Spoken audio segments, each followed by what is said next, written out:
Welcome to The Explainer. Today, we're going to talk about a tool that pretty much runs the modern world. But here's the thing. It wasn't born from some grand vision. Nope, it was built out of pure, raw frustration. This is the story of Git, this incredible, accidental tool that was bashed out in just 10 days by a developer who honestly didn't even want to build it in the first place. So think about pretty much any piece of software you touch, your phone, your computer, anything. There's a staggering 98% chance that Git was involved in building it. I mean, just let that sink in. That kind of dominance is almost unheard of. It is, without a doubt, the undisputed king of version control. So the big question is, right, how on earth did one person whip up the foundation for this global standard in just 10 days? Well, the answer isn't what you'd expect. It wasn't some flash of brilliant insight. It was a crisis, a full-blown emergency that brought the most important open-source project on the planet to a dead stop. Okay, so let's set the scene. We're going back to 2005. The whole story kicks off not with a great idea for a new product, but with a huge problem that basically forced Linux creator Linus Torvalds to do something he really didn't want to do. Okay, so back then, the Linux kernel project was using this tool called BitKeeper. And you know what? It was actually really good. I mean, way, way better than anything else out there. But, and this is a big but, there was this huge philosophical clash.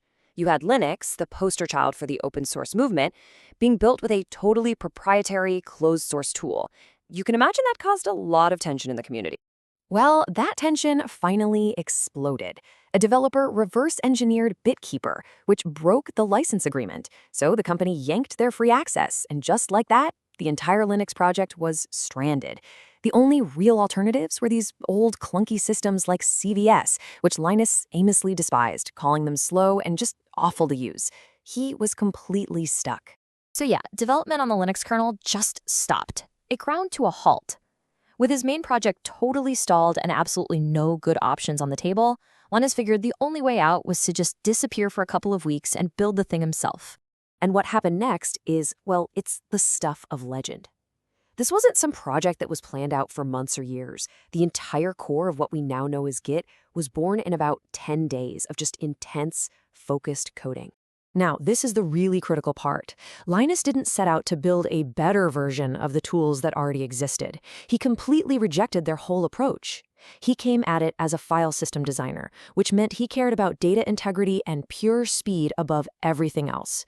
It was a totally different mindset from your typical SCM developer. So this thinking led him to 3 principles that were completely non-negotiable. 1, it had to be distributed, no central server that could be a single point of failure. 2, it had to be insanely fast, so developers wouldn't even think about taking a coffee break while waiting for it. And 3, the data integrity had to be bulletproof, using cryptographic hashes to make sure nothing could ever get corrupted without you knowing it. And you can really see the massive shift here. The old way of doing things with tools like CVS and SVN, it was all centralized, it was slow, and you always had to be connected to a server. Git's world was totally different. It was distributed, it was fast, and it empowered every single developer by giving them the entire project history right there on their own machine. It was a whole new way of thinking. And that right there, that's the concept that changed everything. Because every single copy was a complete repository. You could do all your work, commit, create branches, look at the history, all completely offline. This wasn't just about making things faster. It made the whole development process way more flexible. But here's where the story takes a really surprising turn. As soon as Git was up and running, Linus immediately started looking for an exit. See, he never wanted to create some new tool for the whole world. He just wanted to fix his problem so he could get back to his real job, building Linux. Seriously, that's it.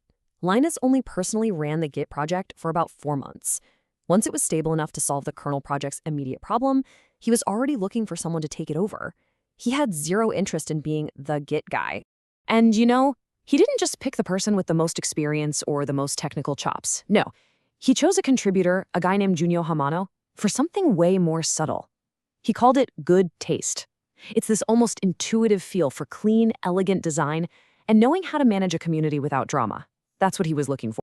So let's be clear about this because it's pretty wild. The creator of the single most popular version control system in the world wasn't even interested in version control. To him, Git was just a tool, a means to an end. And once that tool was sharp enough for the job, he handed it off and got right back to his real passion. So Linus built Git to solve his own very specific high-performance problem. But what's amazing is that in doing that, the core ideas behind Git accidentally solved a problem that basically every single developer on the planet was having. You can see the ripple effect perfectly here. It starts out as this niche tool built just for the Linux kernel. But that distributed design was so powerful that it let anyone work from anywhere, which in turn made it possible for services like GitHub to pop up and thrive. And before you know it, Git becomes the default tool for literally everyone. And from Linus's point of view, the rise of GitHub was just obvious. It was the natural next step, because every developer's copy of the code is a complete self-contained repository. Sharing and merging that code becomes incredibly simple. And that idea sparked a global revolution in how people collaborate on software. So now, almost 2 decades later, Linus Torvalds is still a little surprised, and maybe even a bit amused, by the huge and completely accidental legacy of his 2-week side project. The irony is just fantastic. He tells this story about his daughter going to college, and she finds out that in the computer science department, he's more famous for Git than he is for Linux. He thinks it's completely absurd that this little side project he hacked together out of necessity has, for a lot of people, overshadowed his entire life's work. And this quote, this just perfectly sums up his whole philosophy.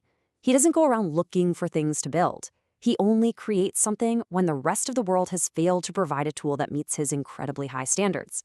The way he sees it, the very fact that he had to create Git was a massive failure of the entire software industry. The story of Git really makes you think, doesn't it? It's just this powerful reminder that the biggest revolutions, well, they don't always come from a boardroom or a 10-year plan. Sometimes they come from one person who just flat out refuses to accept good enough. It just goes to show you, one focused, maybe even a little stubborn, creator trying to solve their own problem can end up accidentally changing everything for everyone else.